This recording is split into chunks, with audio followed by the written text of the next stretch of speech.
In the year 2000, two women in a city of over 2 million people were murdered within a 4-day span.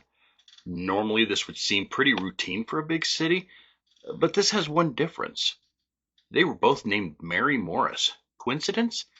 You be the judge. Hello, my name is Sean. If you're new here, then welcome to my channel. If you are returning, then it's great to see you again.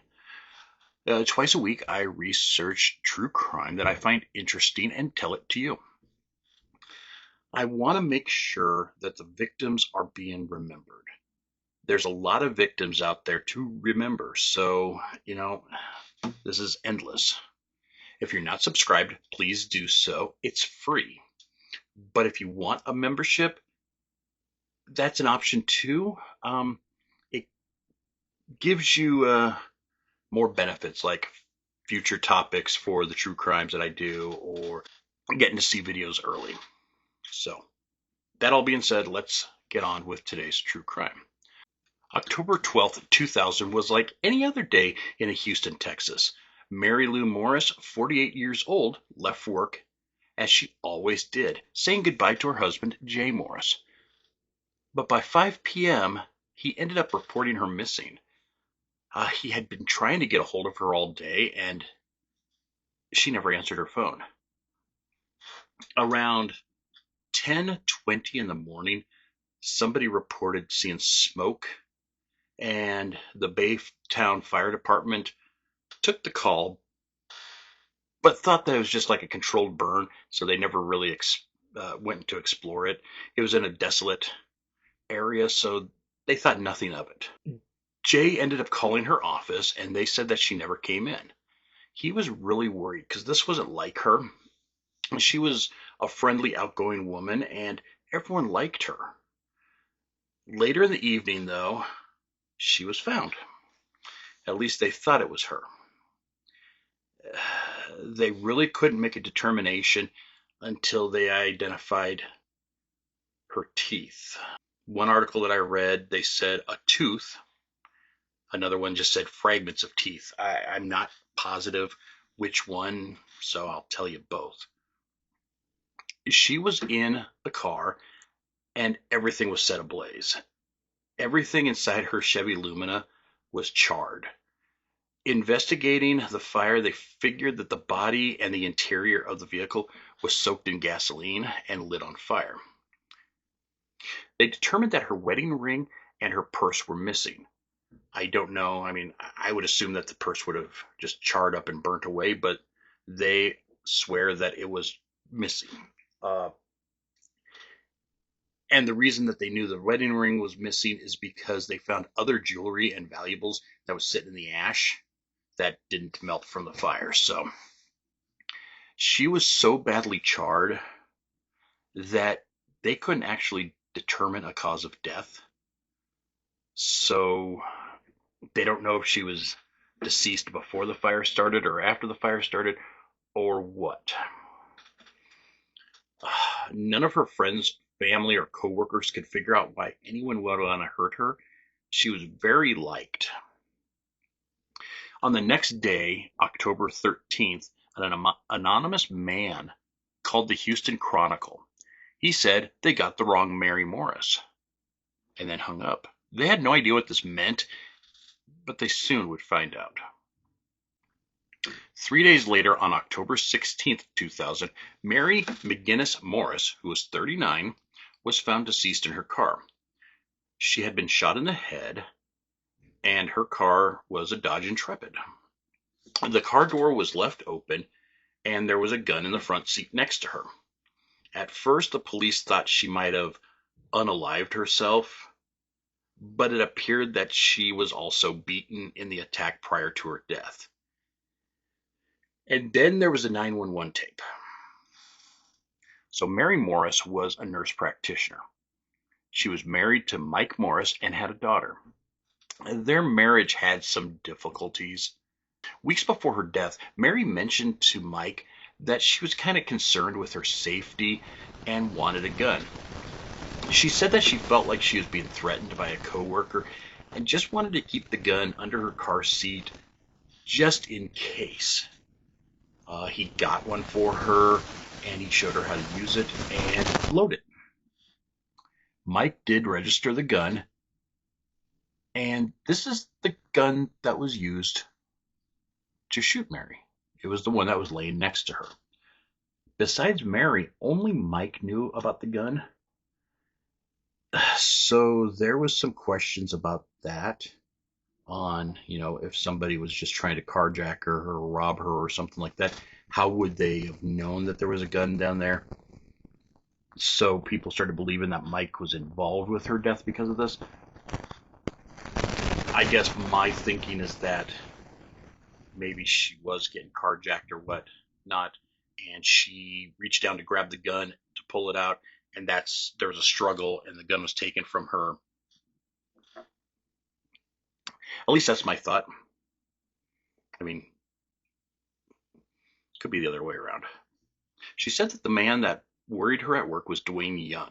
She stated that he would make her feel uneasy, but I could not find anything of what he was doing to make her feel uneasy, except for the fact that one day she went into her office and all of her pictures had been turned around, and there was a note on her desk saying "Death to her." Now she assumed it was this Dwayne Young, and she brought it to her supervisor's attentions, and they said that they would take care of it. And now she could have just been making an assumption it might not have been him at all, but who knows? Some sources say that he was fired, and some say that he quit. They're both out there, so I don't know which is which. But after Mary's death, Young became very vocal online, blaming Mike for her death. He also pointed a finger at a close friend of Mary's, Lori Gemmel. His only reasoning is because she was the last person that Mary had talked to on the phone prior to her death. The last call that was to Lori was when Mary was in the drugstore. She contacted Lori and said that she was there and she felt very uneasy because a man was making her feel uncomfortable, and that she was going to run to work quickly, sign off of her computer, and go home. She didn't go into detail about this man or anything like that, but I don't know if it really mattered or not.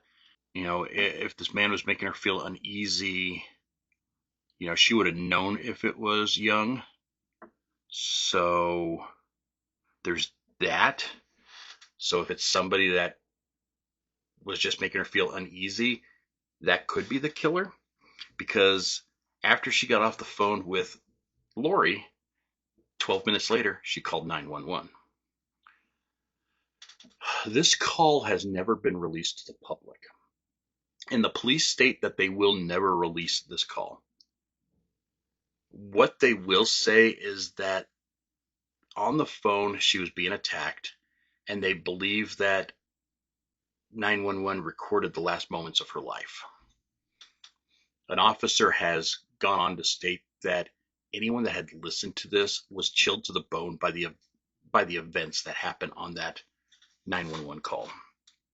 I've heard some 911 calls that are pretty chilling, so I can't believe how bad this possibly is.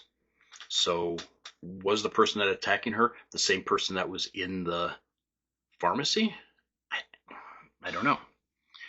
So she obviously didn't know who the person was in the pharmacy. So does that rule out Young? Her phone records showed that after the 911 call, she received another call. This was a call after her death, but before she was discovered, and it was from her husband, Mike.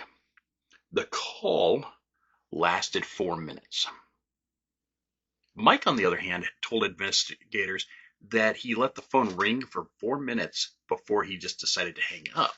He said that he was worried that she hadn't been home, and he was worried that she didn't pick up, so he just let it keep ringing, ringing, ringing. The cell phone carrier stated, that's impossible. It would not record as a call just because it's ringing. It doesn't start recording the call until the person picks up on the other end. So then Mike backpedaled a little bit and said it must have been a computer glitch or a computer error. You know, a lot of people, when they heard this, started thinking that, was this Mike calling to talk to the killer to verify that this was his wife because a few days earlier, the killer killed the wrong Mary Morris. So he's calling now to make sure, hey, yes, that's the right person. Now, it's never been proven, but it's been out there. And the reasoning behind this is because Mary had a huge insurance policy from her job, and Mike was the beneficiary. I think it was like $700,000. I'm not positive, but I think that's what it was.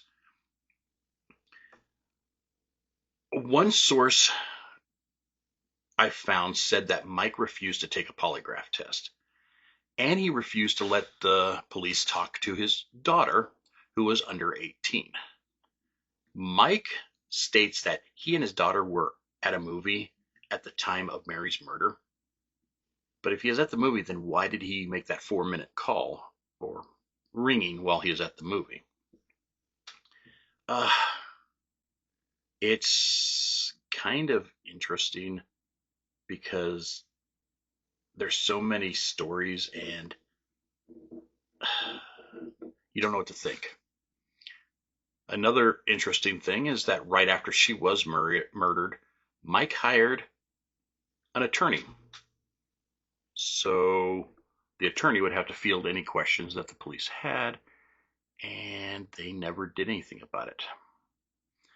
He also stated that his wife's wedding ring was missing and must have been stolen by the killer.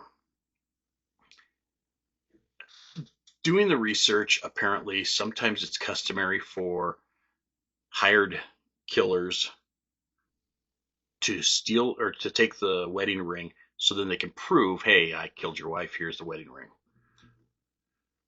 But months later, after Mary's death, Mike's daughter was seen wearing the ring. When asked about it, he stated, oh yeah, I found the ring at home. I just forgot to tell the police. So did the killer take the ring off and give it back to Mike, or was it in fact at home? He's not telling, so I don't know. All of this for both of their deaths, and nothing ever came out of it.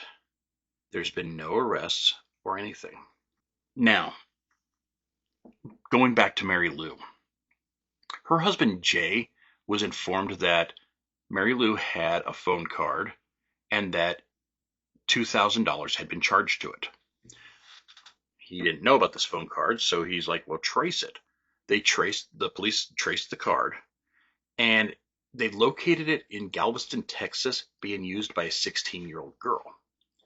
She stated that a friend of hers gave it to her after her friend found a purse laying in a parking lot.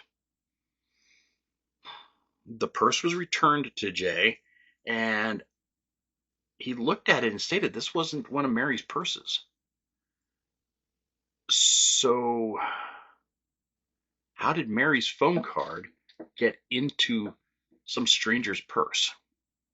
They don't know. But that's all there was about that. So they didn't really go into much detail. I just found that as an interesting fact. Soon after this incident, Jay started getting phone calls from an unidentified number. It was a man calling and kept asking for Mary. Jay didn't know what to do, so he just kept saying that Mary wasn't home at the moment and to call back. He didn't understand why somebody was calling for her because most of their friends all knew she was deceased, so he figured he would have known too. And the number that this person was dialing was unlisted. So he doesn't know how this person got the number. It really confused him. So he contacted the police and said, hey, this is what's happening. The investigators told him to say, hey, you know what? Mary's not here at the moment, but she can be reached at this number. And the number would go to one of the investigators so they could try to trace the call. They did trace the call one time from his phone, but it just gave a general location around an apartment complex. So that didn't really help them much. So the man did call again, and Jay gave him a number that he could call to get a hold of Mary. And when he was in the middle of giving this number, the man interrupted him and said, oh, yeah, right, and then hung up. And never called back ever again. So I'm not sure what was going on there, but that had to have been confusing and bothersome and everything else for poor Jay. Besides their name, no other connection had been made between the two Marys. So a lot of times the police think that this was not, it was just a coincidence that two different Marys got killed and don't feel like it had anything to do with the actual killing. But who knows? Was a single hitman responsible for both deaths? Was Mary Lou a mistake and supposed to be killed Mary McGinnis Morris? Why did Mike make a 4-minute call after her death? And could it really have been a computer glitch? These are questions that have been haunting the families for 24 years now. In true Hollywood fashion, they made a movie about this, starring John Hamm and Tina Fey, called Maggie Moore's, an S in parentheses. It's actually what drew me to the story about Mary Morris, because I had never heard of it before. And as I was reading through the trivia about the movie, it pulled me in. And the only reason I watched it is because I really like John Hamm and John Slattery, who they worked together on Mad Men together. And John Slattery was directing this. So that's the reason I watched that and then learned about this. The daughters of both Marys, that's Marilyn Blaylock and Catherine Morris, both found the idea of this film being completely distasteful. The trailer was released on Mother's Day, so I can kind of understand their feelings. My heart goes out to these ladies. You lived a nightmare, and the furthest thing you wanted is to see a comedy about the worst days of your life. And I can completely understand that. John Slattery reached out to the ladies after finding out they were upset. They both said that he and producer Vincent Garcia Newman were very kind and apologetic. And though it didn't help them that the fact of the movie was made, they really appreciated the call from them. This is the 24th year since both Marys were killed. Somebody knows something. Somebody's been letting this fester in their head for years. Somebody had to have seen something. You can't start a car on fire and walk away and have nobody notice. Or shoot a person in the head and not have somebody hear the shot. If you know anything or know anyone that knows something, contact the Crime Stoppers at 1-800-222-TIPS. You can stay anonymous doing that. These ladies' families need some closure. And, if Mike did it, put him away. I'm sure one of the daughters would be upset about that, but it is what it is. If Young did it, put it away. If some third party did it, do the right thing. So anyhow, other than that, Thank you for watching. If you're not subscribed, please do so. Be good to yourself. Be good to others. Love you all. I will see you later.